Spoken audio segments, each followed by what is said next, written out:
Assalamualaikum warahmatullahi wabarakatuh. Nama saya Aulia Dwi Saputri, NIM 190512140008 dari Prodi Sistem Informasi kelas 2019A Universitas Negeri Surabaya. Nah, pada kali ini saya akan membahas tentang web server. Pengertian dari web server adalah suatu perangkat lunak yang berfungsi sebagai penerima permintaan yang dikirimkan melalui browser, kemudian memberikan tanggapan permintaan dalam bentuk halaman situs web atau lebih umumnya dalam dokumen HTML. Nah, cara kerja dari web server yaitu saat mengambil halaman website, browser mengirimkan permintaan ke server yang kemudian diproses oleh web server. Kemudian HTTP request dikirimkan ke web server. Nah, sebelum memproses HTTP request, web server juga melakukan pengecekan terhadap keamanan. Kemudian, pada web server, HTTP diproses dengan bantuan HTTP server. Nah, HTTP server merupakan perangkat lunak yang bertugas menerjemahkan URL serta HTTP atau protokol yang digunakan browser untuk menampilkan halaman website. Kemudian, web server mengirimkan HTTP response ke browser dan memprosesnya menjadi halaman situs web. Nah, yang terakhir yaitu pada saat web server menerima HTTP request dari browser, jika diperlukan web server akan mengirimkan query ke database untuk memenuhi permintaan HTTP request yang dikirimkan oleh browser. Nah, fungsi dari web server secara umum ada beberapa fungsi, yaitu yang pertama, memastikan semua modul yang dibutuhkan tersedia dan siap digunakan. Kemudian membersihkan penyimpanan, cache, dan modul yang tak terpakai. Dan yang ketiga ada melakukan pemeriksaan keamanan terhadap HTTP request yang dikirimkan oleh browser. Kemudian fungsi web server jika merujuk pada hardware, yaitu digunakan untuk menyimpan semua data seperti HTML dokumen, gambar, file CSS, style sheets, dan file JavaScript.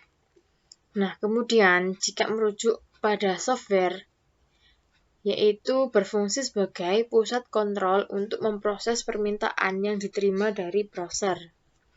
Kemudian, nah ini ada semua yang berhubungan dengan website, biasanya juga berhubungan dengan web server, karena tugas dari web server adalah mengatur semua komunikasi yang terjadi antara browser dengan server untuk memproses sebuah website. Kemudian, saya akan membahas tentang keunggulan masing-masing web server.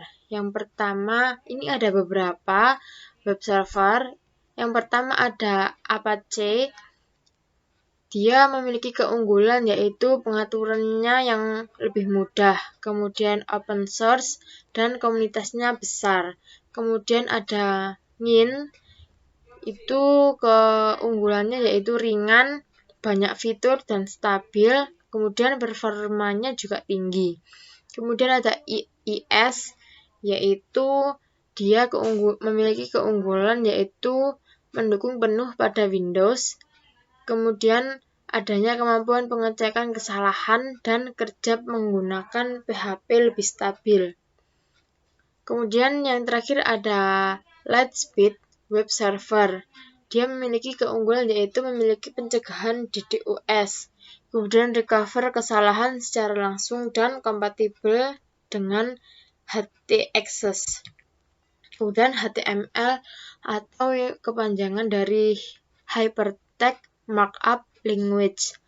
Nah, dia disebut hypertext karena di dalam HTML yaitu adalah sebuah teks biasa, tapi dia dapat berfungsi lain. Kita dapat membuatnya menjadi link yang dapat berpindah dari satu halaman ke halaman lainnya hanya dengan mengklik teks tersebut.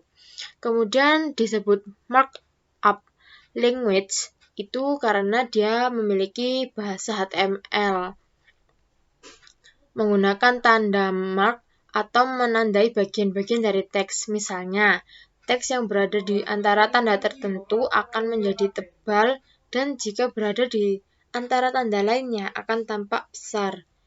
Tanda ini dikenal sebagai HTML tag. Kemudian ada HTTP dan HTTPS. Nah, HTTP atau kepanjangan dari Hypertext Transfer Protocol adalah seperangkat aturan untuk mentransfer file, yaitu bisa berupa teks, gambar, suara, video, di World Wide Web. Nah, setelah pengguna web membuka browser web mereka, secara tidak langsung, mereka menggunakan HTTP. HTTP adalah protokol aplikasi yang berjalan di atas protokol TCP/IP dari protokol dasar internet. Nah, kemudian HTTPS atau kepanjangan dari Hypertext Transfer Protocol Secure adalah versi aman dari HTTP yang dilapisi SSL atau TLS sebagai protokol komunikasi data di World Wide Web. Dengan protokol HTTPS memungkinkan komunikasi antara data web client dan web server terenkripsi. Dan port yang digunakan pada HTTPS adalah 443. Cara kerja HTTP dan HTTPS. Yang pertama, cara kerja dari HTTP yaitu pertama, klien atau web browser membuat sambungan dengan mengklik tautan hyperlink atau mengetik URL pada browser. Kemudian mengirimkan permintaan dokumen pada server web hosting. Kemudian daemon HTTP di server web hosting. Tujuan menerima permintaan dan mengirim kembali file yang diminta atau yang terkait dengan permintaan tersebut kepada klien. Nah, kalau HTTPS itu cara kerjanya sebenarnya tidak jauh beda dengan HTTP, hanya pada bagian validasi HTTPS yang digunakan pada website yaitu apakah valid atau tidak. Nah, ini proses dinamakan SSL handshake. Nah, apabila valid, website akan menampilkan HTTPS /// dengan gembok hijau atau nama perusahaan website. Apabila tidak valid, akan ada peringatan situs tidak aman. Nah, kemudian saya akan mensimulasikannya menggunakan Cisco Packet Tracer. Nah, dalam percobaan ini kita akan mensimulasikan web server yang dapat diakses oleh PC klien. Skema jaringannya seperti ini. Nah, itu terdiri dari subnetting, routing dynamic, crypt, dan DHCP, kemudian wireless. Jadi, kayak pertemuan yang sebelum-sebelumnya, tapi itu dirangkai menjadi satu. Jadi, seperti ini. Kemudian, langkah percobaan. Buatlah skema jaringan seperti di atas. Dan kemudian, pastikan jaringan dari PC1, PC4, laptop, dan smartphone terhubung dengan web server yang memiliki IP 43434341. Nah, ini saya sudah buatkan jaringannya. Ini persis sama yang di modul atau yang tadi, di web tadi. Nah, ini juga sudah saya atur semua IP-nya. Kemudian pastikan dari PC1, PC4, laptop, smartphone itu terhubung dengan web server ini. Jadi kita lakukan pengepingan dari PC1, ping 434341. Nah, ini jadi terhubung. Kemudian PC4 ping 4341. Nah, ini juga koneksi. Kemudian pada laptop ping 4341. Ini juga terkoneksi yang laptop. Kemudian yang smartphone ping 4341. Nah, ini juga terkoneksi dengan baik berhubung dengan web server yang memiliki ini, yang memiliki IP //1. Kemudian nyalakan service HTTP di komputer web server. Kemudian edit file index.html hingga seperti berikut. Jadi kita buka web server, ya ini, kemudian service, kita pilih HTTP, kemudian kita edit ini. Kemudian ganti isi indeks HTML menjadi ini.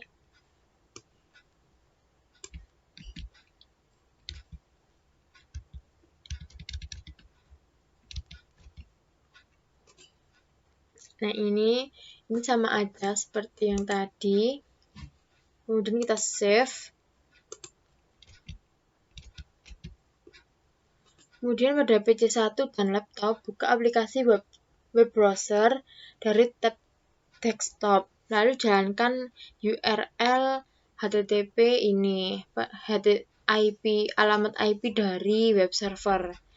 Oke, kita coba dari PC1 dan laptop. PC1 dulu.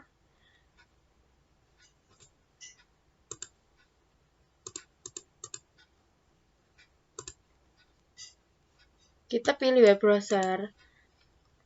Kemudian langsung kita ketikkan 43.43.1. Nah, ini langsung terarah ke browser web server ini, dan ini ada tulisannya seperti yang saya tuliskan di kodenya tadi.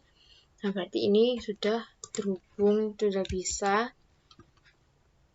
Kemudian kita coba yang laptop.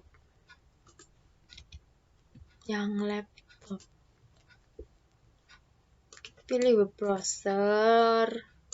URL-nya kita isi alamat IP dari web server, yaitu 43.43.43.1. Nah, ini juga berhasil, dia langsung tertuju ke web ini. Jadi, ini sudah berhasil. Nah, setelah itu kita akan langsung lanjut ke materi selanjutnya, yaitu DNS server.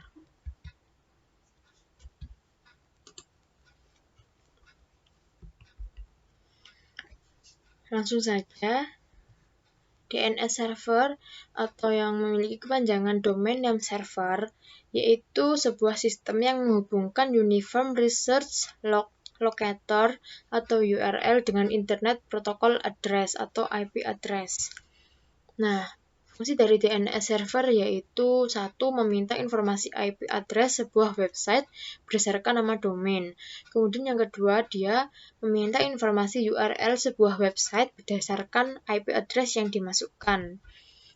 Kemudian bagian-bagian dari DNS. Nah, ini ada 5 bagian. Yang pertama ada root level domain. Nah, ini merupakan bagian tertinggi dari hierarki DNS.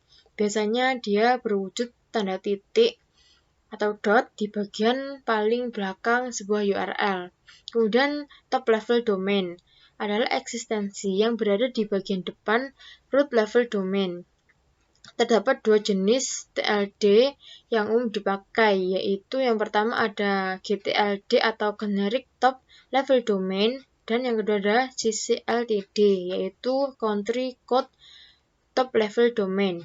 Nah, GTLD biasanya menjelaskan tentang sifat institusi dari pemilik web, seperti .com, .edu, .gov. Nah, kalau CCLTD itu menjelaskan asal negara dari pemilik situs web tersebut, seperti .id, .au, .uk. Kemudian yang ketiga dari second level domain. Nah, ini merupakan nama lain untuk domain itu sendiri. Ia sering digunakan sebagai identitas institusi atau branding. Dalam kasus URL n.wikipedia.org, yang dimaksud SLD adalah Wikipedia. Kemudian ada third level domain, yaitu merupakan bagian dari domain utama yang berdiri sendiri. Apabila domain diibaratkan sebagai rumah, subdomain adalah salah satu ruang khusus di rumah itu sendiri. Dan yang kelima ada hostname atau scheme. Nah, ini merupakan bagian yang mengawali sebuah URL. Bagian ini menunjukkan sebuah fungsi dari sebuah website atau halamannya. Contoh paling banyak yang digunakan yaitu HTTPS atau kepanjangannya yaitu Hypertext Transfer Protocol Secure. Kemudian cara kerja dari DNS, ini ada beberapa. Ini dia cara kerjanya yaitu melalui tahapan-tahapan. Jadi ada urutan-urutannya. Nah, yang pertama itu DNS query. Ini adalah istilah teknis untuk meminta informasi soal IP address.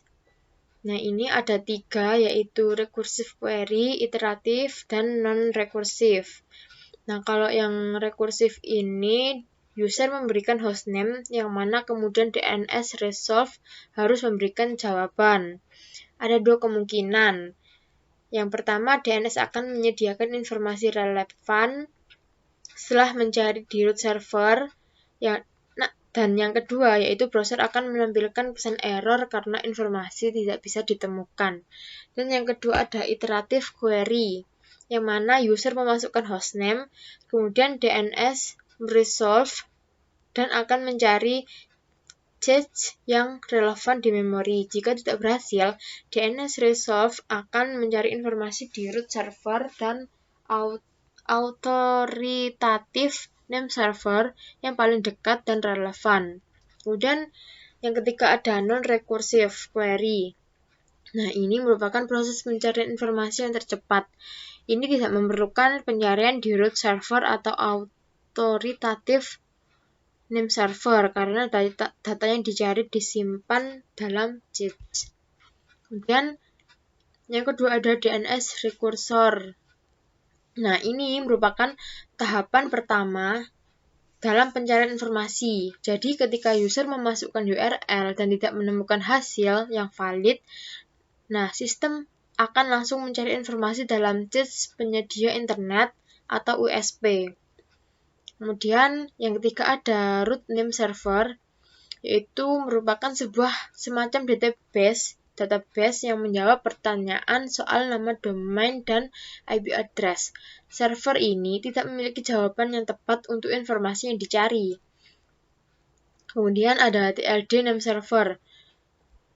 Dari root name server, sistem akan membaca jenis informasi yang dicari dari top level domain, kayak yang tadi. Nah, setiap TLD seperti .com, .org, .edu, .id, .eu, dan sebagainya itu memiliki server yang spesifik. Dengan membaca informasi ini, sistem bisa meneruskan pencarian informasi ke server yang benar-benar memiliki data yang dicari. Nah, yang terakhir ada autoritatif name server. Nah, jadi setelah menemukan di mana server yang diinginkan, sampailah kita pada proses ini, yaitu dia akan menampilkan informasi yang lengkap yang kita tuju. Jadi, ketika informasi yang diminta sesuai dengan hasilnya, maka browser akan menampilkan situs web yang kita minta, dan tentu saja pencarian ini memiliki masa waktu tertentu. Kemudian ada macam-macam DNS, yaitu ada a record, ada AAA record, MX record, CNAME record. Nah, yang biasa dipakai itu setahu saya ada e-record yang pertama itu atau address record, yaitu dia menyimpan informasi soal hostname, time to live, dan IP address. Kemudian ada CNAME record, yaitu digunakan untuk mendirect domain atau subdomain ke sebuah IP address. Lewat fungsi satu ini, Anda tak perlu memperbarui DNS record. Dan ada NS record, PTR record, CERT record, CRV record, TXT record, dan SOA record. Nah, kemudian saya akan menggunakan Cisco Packet Tracer untuk mensimulasikan DNS server. Nah, dalam percobaan ini kita akan mensimulasikan file server dan web server yang digabungkan dengan DNS server. Kemudian DNS ini di sini berfungsi untuk mentranslasikan IP address menjadi alamat domain yang lebih manusiawi atau yang mudah diingat. Nah, untuk skema jaringan tetap menggunakan skema jaringan yang digunakan pada praktikum web server. Kayak yang tadi, persis.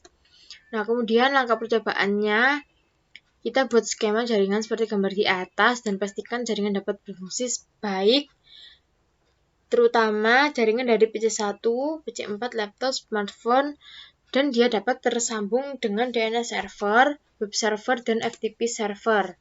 Yuk langsung aja kita ceki satu persatu. Dari PC1 dahulu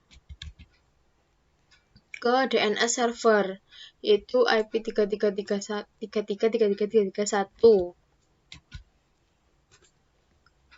Kita lakukan ping 333331.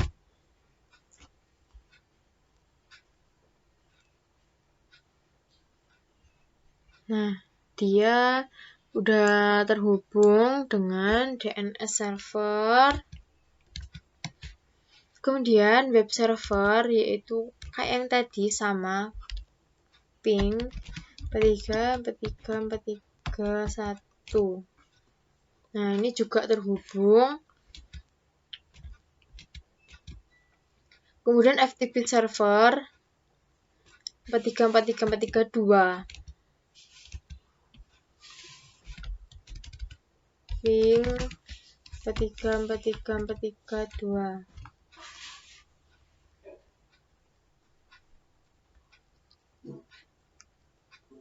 Nah, ini dia juga terhubung dengan FTP. Jadi PC1 terhubung. Langsung kita lanjutkan ke PC4. Sama lakukan ping 333331.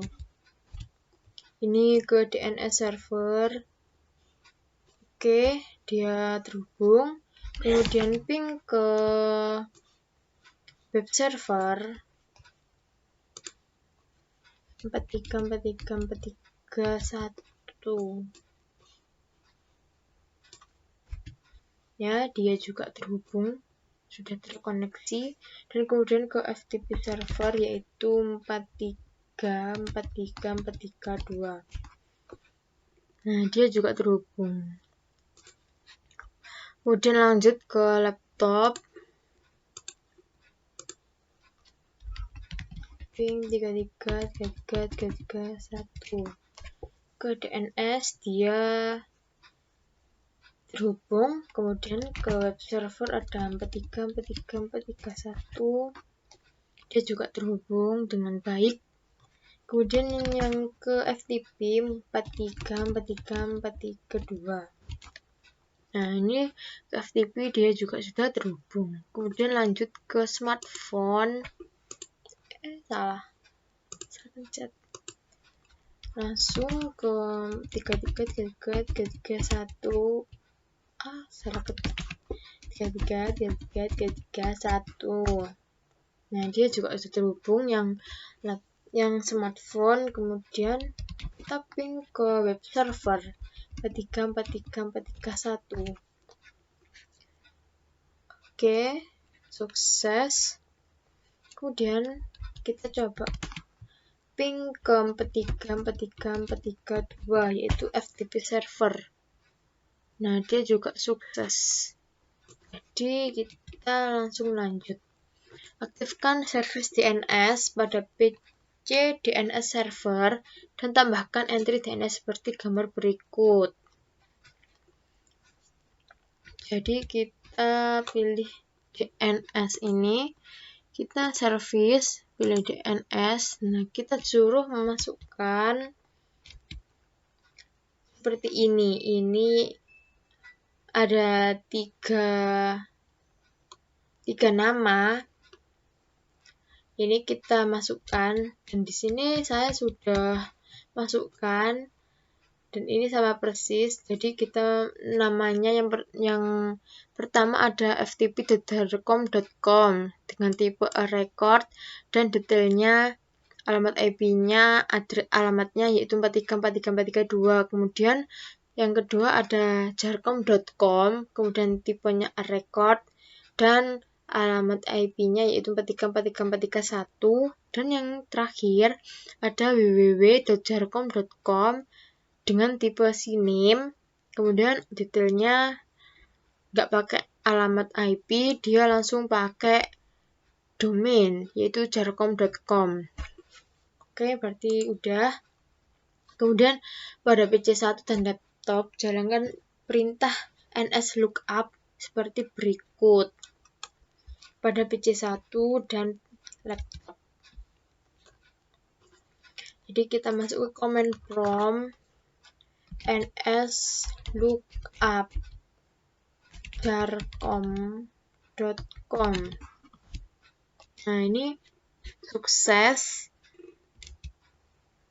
Kemudian tadi kan jarcom.com, setelah itu www.jarcom.com. nslookup www.jarcom.com. Nah, ini dia juga sukses, dia sudah dapat alamat IP. Kemudian langsung lanjut aja ke laptop. Langsung kita ketik nslookup jarcom.com. Nah, ini juga sudah berhasil, sukses. Kemudian lagi nslookup ke www.jarcom.com. Nah, ini juga sudah hubung, sudah berhasil.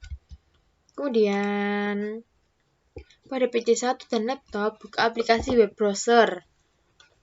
Kemudian jalankan URL jarcom.com atau www.jarcom.com. Jika berhasil akan tampil seperti ini. Oke, kita ke PC1 web browser jarcom.com. Coba.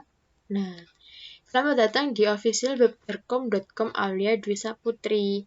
Web ini adalah hanya untuk percobaan saja. Nah, ini berarti sudah sukses. Kemudian kita coba lagi yang pakai www.jarcom.com. Nah, ini sama aja tampilannya karena emang sama. Ya, berarti dia sudah berhasil. Kemudian ke laptop. Kita coba yang laptop. Apakah dia juga berhasil seperti yang PC1? Kita coba aja jarcom.com. Nah, ini dia juga berhasil. Ini. Kemudian kita coba lagi yang www.jarcom.com. Salah ketik. www.jarcom.com. Nah, ini juga berhasil. Selanjutnya yaitu pada PC1 dan laptop jalankan perintah nslookup seperti ini. Tetapi ini kan FTP, jadi kita lewati saja. Pada kali ini kan kita cuma bahas DNS server, web server, dan DNS server. Yang FTP kita lewatin aja. Jadi sekian pembahasan dari saya. Semoga bermanfaat untuk kita semua.